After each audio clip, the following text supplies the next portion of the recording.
Merci pour votre confiance et fidélité à la chaîne mère. Il est 13 h à Bamako, 9 h à Washington, aux États-Unis.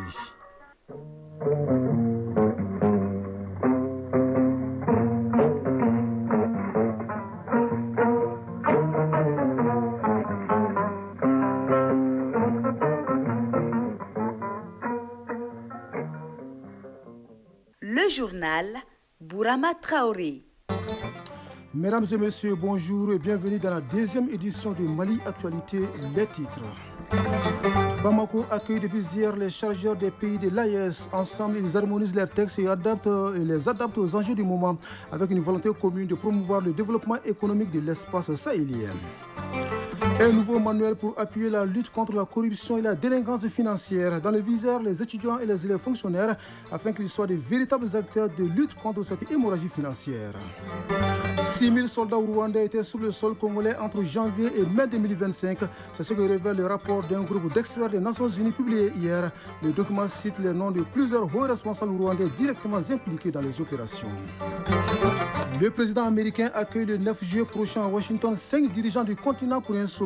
Une première qui sonne la fin d'un modèle classique de l'aide publique au développement pour promouvoir un partenariat gagnant-gagnant selon la Maison-Blanche. La Coupe d'Afrique des Nations féminines débute le samedi prochain au Maroc. Le Mali participera à la compétition. À la Coupe du monde de basket des moins de 19 ans masculins, les juniors maliens ont été battus hier par les homologues canadiens en 8e de finale. Ne propagez pas de fausses nouvelles sur l'État, sinon vous tombez sous le coup de la loi pour atteinte au crédit de l'État. De quoi s'agit-il et que dit la loi? On vous répond en fin d'édition dans la chronique judiciaire. C'est tout pour les titres. Ils sont et demeurent un pilier central sur lequel s'appuie tout pays qui veut éviter à sa population les pénuries et les hausses de prix sur les produits d'importation. Il s'agit bien des chargeurs qui assurent l'approvisionnement correct et régulier des pays en marchandises. Depuis hier, Bamako accueille ces acteurs incontournables dans les pays de l'AES. Ils ont 3 jours pour harmoniser leurs textes et les adapter aux enjeux du moment pour un seul objectif, promouvoir le développement économique réel de l'espace commun. Youssouf Diakité y était pour Mali Actualité. Le chargeur moteur de l'intégration des pays de l'AES, défis et perspectives.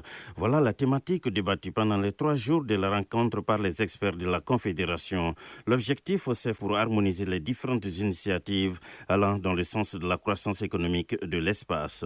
Ibrahim Soulé, directeur général du Conseil nigérien des chargeurs. Nous allons créer un comité de suivi, un comité opérationnel, une plateforme qu'on mettra à la disposition de ces chargeurs-là pour qu'à chaque fois, sur tous les corridors de rapidité, dès qu'ils ont un petit problème, ils posent le problème et tout de suite, on leur amène l'assistance nécessaire pour leur faciliter leurs tâches. Dr Kassoum Traoré, directeur général du Conseil burkinabé des chargeurs. Cette rencontre sera l'occasion donc pour nous de pouvoir entreprendre donc une réflexion autour donc de l'approvisionnement de notre espace, notamment de revoir donc les relations avec les pays de transit, des pays côtiers. L'objectif recherché, disent-ils, c'est de faciliter la libre circulation des personnes et de leurs biens. Dans ce combat, les 3 pays de l'AES sont appuyés par le Tchad. Jean-Claude Ritembey, chef des services d'exploitation et des opérations du Conseil de chargeurs du Tchad. Qui veut aller loin ménage sa monture. Donc nous sommes conscients que l'AES veut aller loin.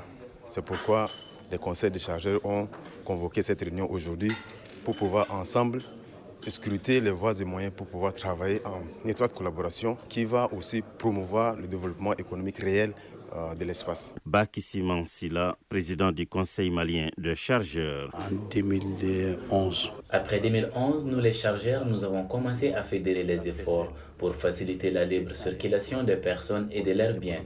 Dans les regroupements, il y avait le Tchad et la Centrafrique. Moteur économique avait chargé de boulot. Cheikh Hamed Tidjantal, secrétaire général par intérim du ministère des Transports et des Infrastructures. La présente rencontre des conseils des chargeurs de la Confédération AES s'inscrit pleinement dans les missions de l'Alliance des États du Sahel. Elle contribue notamment à la promotion de l'intégration des peuples par la facilitation de la libre circulation des personnes, des biens et des services, ainsi que par la garantie du droit de résidence et d'établissement dans l'espace AES. Les recommandations formulées à l'issue des 3 jours de travaux, une fois opérationnelles, donneront un ouf de soulagement à l'ensemble des opérateurs économiques, voire au peuple du Sahel. rapport des pays de l'AES. En Guinée, le projet de la nouvelle constitution fait apparaître quelques nouveautés. Le mandat présidentiel passe de 5 à 7 ans, renouvelable une fois.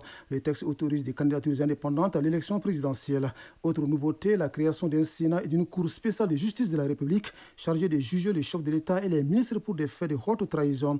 Le projet de la nouvelle constitution sera soumis à référendum le 21 septembre prochain. Pas de référendum à RDC, mais plutôt la publication hier du rapport d'un groupe d'experts des Nations Unies sur le conflit dans l'est du pays. Le document relève une présence massive de soldats rwandais, jusqu'à 6 000 hommes sur le sol congolais, dont des membres des forces spéciales entre janvier et mai 2025. Il cite également les noms de plusieurs hauts responsables rwandais directement impliqués dans les opérations. Les experts de l'ONU affirment que Kigali a recruté d'anciens combattants démobilisés des FDR pour mener à bien des opérations de reconnaissance et de renseignement en territoire congolais. Ce rapport de l'ONU est rendu public au moment où la justice tchadienne requiert 2 ans de prison ferme contre le journaliste Olivier Monodi et ses 6 co-accusés. Ils sont poursuivis pour intelligence avec des agents d'une puissance étrangère.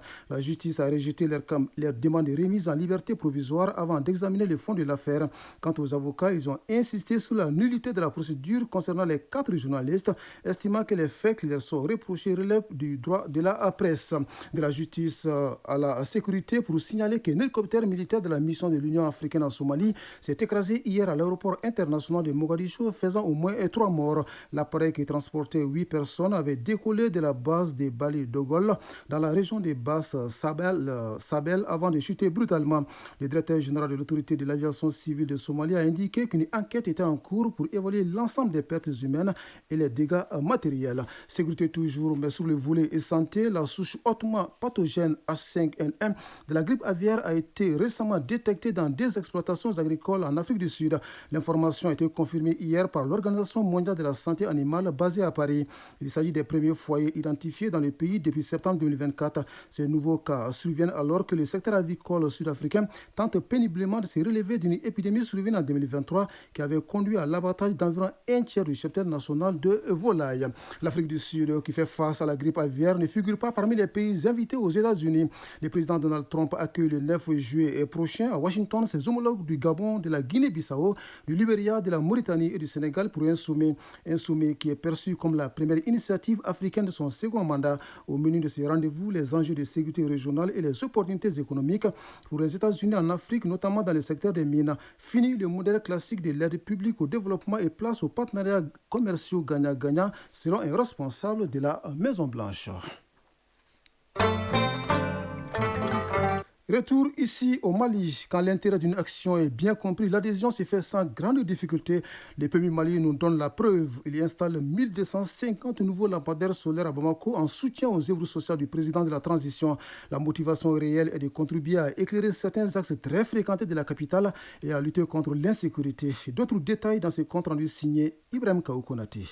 Avec l'acquisition et l'installation de 1250 nouveaux lampadaires sur l'artère de la cité administrative jusqu'au rond-point de Sébenikoro, octroyé par le PMI Mali, vise à accompagner les efforts du président de la transition, Bala Traoré, président de la délégation spéciale de la mairie du district de Bamako.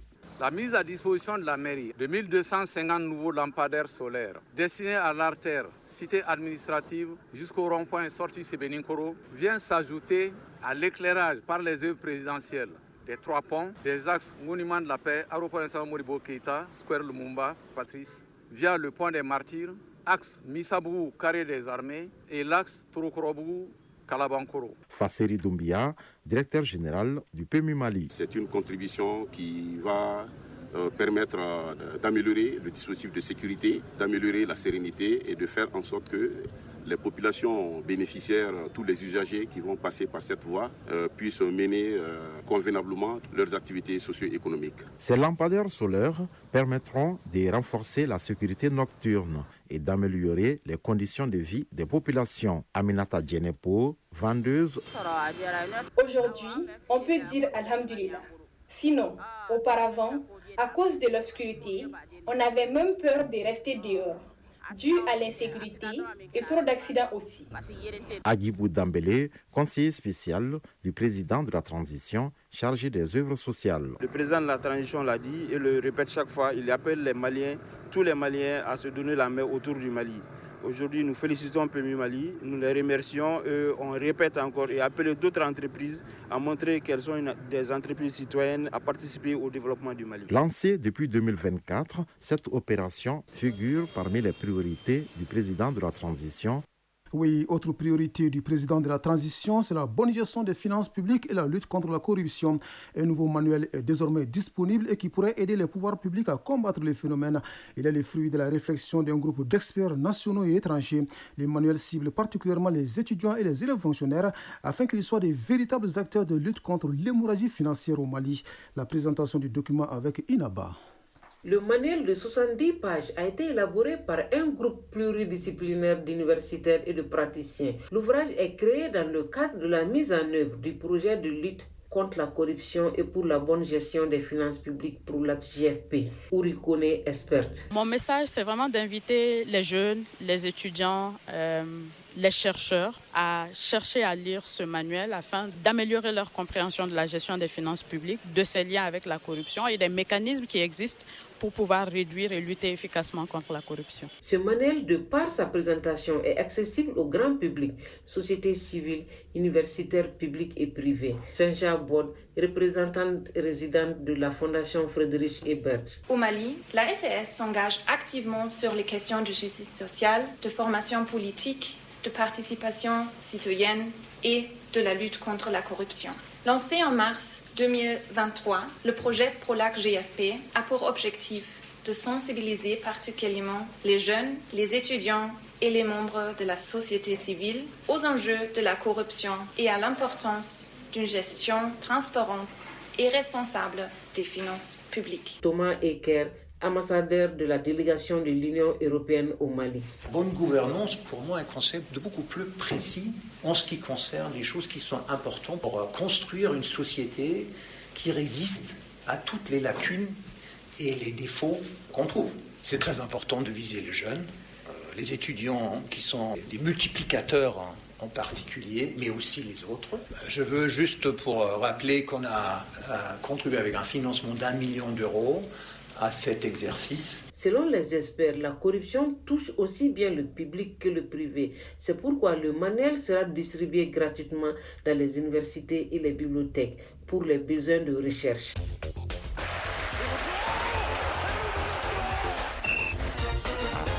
L'actu des sports, c'est la Coupe d'Afrique des Nations féminines qui débute samedi au Maroc pour s'achever le 26 juillet prochain.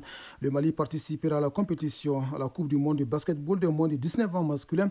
Les juniors maliens ont été battus hier par leurs homologues canadiens en 8e de finale. D'une Coupe du monde à une autre, celle des clubs se poursuit aux États-Unis. Les quarts de finale démarrent demain vendredi. Voyons tout cela dans la synthèse de l'actualité sportive qui porte la signature de Isaac Tchenou.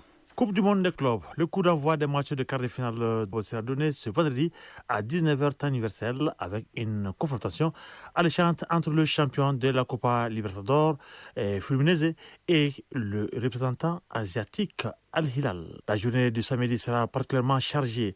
À 1h du matin, les Brésiliens de Palmeiras croiseront le fer avec le géant anglais de Chelsea dans un match qui pourrait bien être une finale avant l'heure.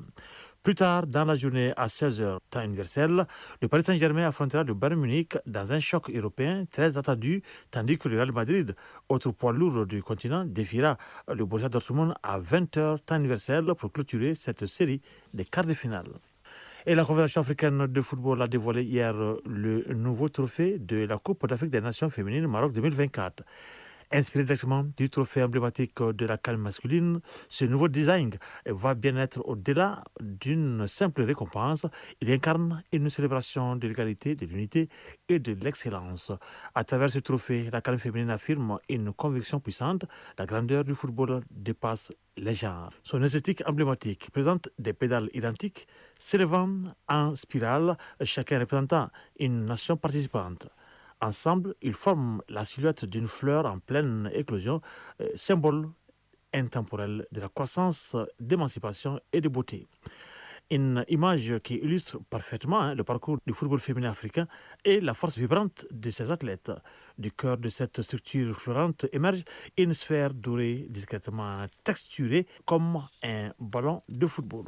Ornée d'une carte d'Afrique en or brillant, elle reflète l'ambition, la fierté et l'influence mondiale du continent dans le football féminin. Confectionné en argent étincelant et en or, le corps du trophée est cerclé d'un anneau doré gravé du logo de la CAF, marquant l'engagement indéfectible de la Confédération à valoriser le football féminin dans ses 54 associations membres.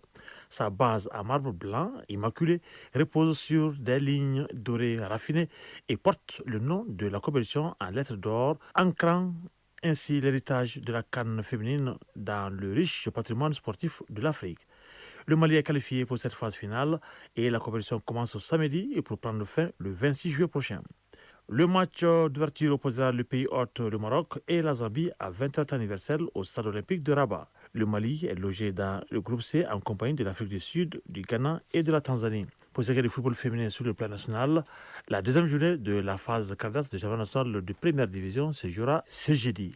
L'AS Mandé jouera contre l'Espalion d'Amdelaï à partir de 16h au stade Mouadou Konaté et les deux équipes avaient perdu en première journée. Au même moment, au stade Wanzan Koulibaly, les Amazones de la commune 5 affronteront l'USFAS, récemment vainqueur de la Coupe du Mali. Basketball pour terminer, la Coupe du monde de basketball des moins de 19 ans masculin se poursuit. Les huitièmes de finale ont commencé hier. Les joueurs maliens ont perdu face au Canada 100-75. L'autre représentant africain à huitièmes de finale, le Cameroun, a été battu par Israël 86-84. Nous restons avec Isaac Thienou pour parler de la leçon du sport qui porte ce jeudi sur le Pomsé. C'est un combat réel contre des adversaires imaginaires. Les enchaînements techniques correspondent au kata de karaté. La discipline permet surtout de mieux maîtriser le corps et l'esprit. Explication. En taekwondo, les poussées sont des enchaînements codifiés de techniques offensives et défensives représentant un combat contre un ou plusieurs adversaires imaginaires. Et reprenant toutes les techniques de base du taekwondo, les poussées ont été conçues de façon à ce que les pratiquants puissent s'entraîner même en l'absence d'un partenaire. L'exercice a tout son sens, nous dit Dr Yacoub Traoré, ceinture noire 6e dan, président des arbitres de taekwondo au Mali. Un poussé est un combat réel contre des adversaires imaginaires. Les enchaînements techniques correspondent au kata du karaté. Poum signifie forme, sei signifie identité. Et chaque poussé fait référence à un des 8 signes divinatoires. Nous avons 8 poussées à exécuter avant d'accéder au grade de ceinture noire premier dan. Le poussé est d'une grande importance dans la discipline. Le poussé est très important dans le taekwondo.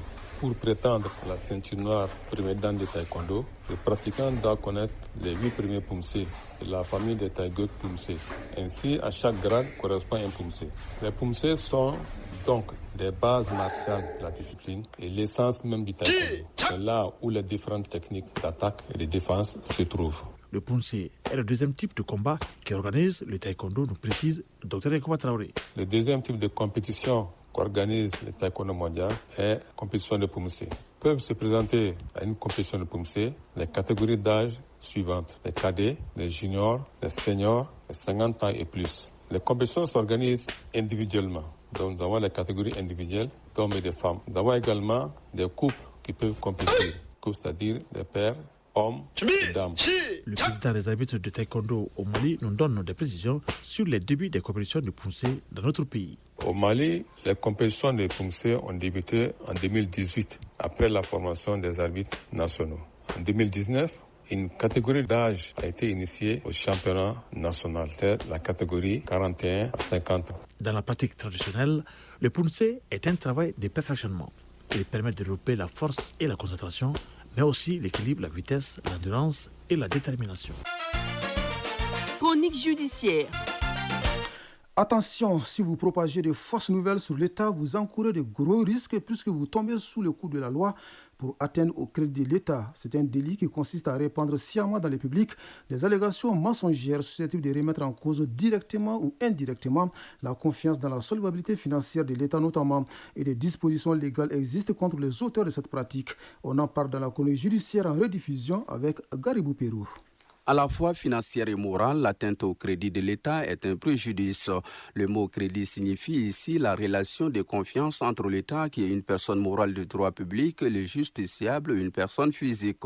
Mettre cette confiance en rude épreuve, c'est porter délibérément atteinte au crédit de l'État. Bamassa Sissoko, président de la 3e chambre civile de la Cour suprême du Mali. Le mot crédit vient du latin, creditum, la confiance qu'inspire une personne sur sa solvabilité. La confiance en quelqu'un, la confiance en quelque chose, c'est aussi l'autorité, le pouvoir qui résulte de cette confiance. Porter atteinte au crédit de l'État, c'est propager par voie de presse à travers les médias classiques ou les réseaux sociaux des fausses nouvelles, des allégations mensongères, de nature à amener le citoyen à perdre confiance à l'État, à douter de sa solvabilité financière, mais également à remettre en cause son autorité. L'atteinte au crédit est circonscrite par les articles 167 et 58 du Code pénal. Les attributs humains de l'État sont clairs. Comment se manifeste donc cette mise en cause au plan financier? Vous avez des gens qui peuvent aller sur les réseaux sociaux, qui peuvent, par le discours, par écrit, inciter le public à aller faire les retraits des caisses publiques. En faisant cela, cette attitude qui consiste à amener les citoyens à perdre confiance en l'État, à sa solvabilité, crée un préjudice. À côté de ces préjudices financiers, nous avons le discrédit moral. Cette atteinte remet en cause la respectabilité et l'honorabilité de l'État. Il y a un citoyen qui se permet de parler de l'obsolescence de l'outil de défense nationale. Il remet en cause la fiabilité du système judiciaire du pays. Les déclarations de ce genre peuvent carrément effriter la confiance que les gouvernants ont aux gouvernés. Lorsqu'un préjudice est commis, il doit être forcément réparé. La procédure de mise en œuvre et l'exercice de l'action varient selon que l'on soit en face d'une atteinte au crédit financier ou en face du crédit moral de l'État. Quand il y a atteinte au crédit financier de l'État, en ce moment, on applique les dispositions de l'article 172 du Code pénal. Et cette disposition dit que le procureur de la République, face à une telle infraction, ne peut pas s'autosaisir. Il appartient en ce moment, selon les termes de l'article 172 du Code pénal, au ministre de l'Économie et des Finances de saisir le procureur d'une plainte contre la personne. Et c'est après cette plainte que le procureur de la République est habilité à engager des poursuites contre les ou les auteurs. En plus du ministre de l'Économie et des Finances, il y a le représentant légal de l'établissement qui a été victime d'atteinte au crédit financier, qui peut également porter plainte devant le procureur de la République qui est territorialement et matériellement compétent, qui en ce moment va engager des poursuites. Et là, en ce moment, on parle de crédit financier. S'agissant du crédit moral, le crédit moral est comme une infraction ordinaire. En ce moment, le procureur de la République peut s'autosaisir. Et contrairement à ce que les gens pensent que les magistrats en font à leur tête, qu'il n'y a aucune disposition qui les autorise à engager des poursuites contre les gens pour atteindre au crédit de l'État, c'est bien une erreur. Donc l'infraction existe bel et bien à travers le Code pénal et c'est à juste raison que les magistrats en font application tous les jours. Pour les crédits moraux, le procureur dispose de l'opportunité des poursuites par autosaisine. Financier, il doit être préalablement saisi d'une plainte avant d'exercer l'action publique. L'un comme dans l'autre, les déclarations du genre à porter atteinte au crédit de l'État sont à éviter. En tant que citoyens, nous sommes tenus de respecter les dispositions nationales.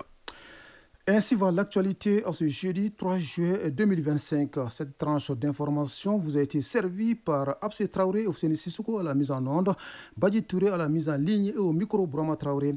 Juste après moi, Astan Tangara s'installe pour la lecture des avis et communiqués. Le prochain rendez-vous avec l'information, c'est à 19h30. Grand merci à vous de nous avoir suivis. Très belle fin de journée à vous, où que vous soyez.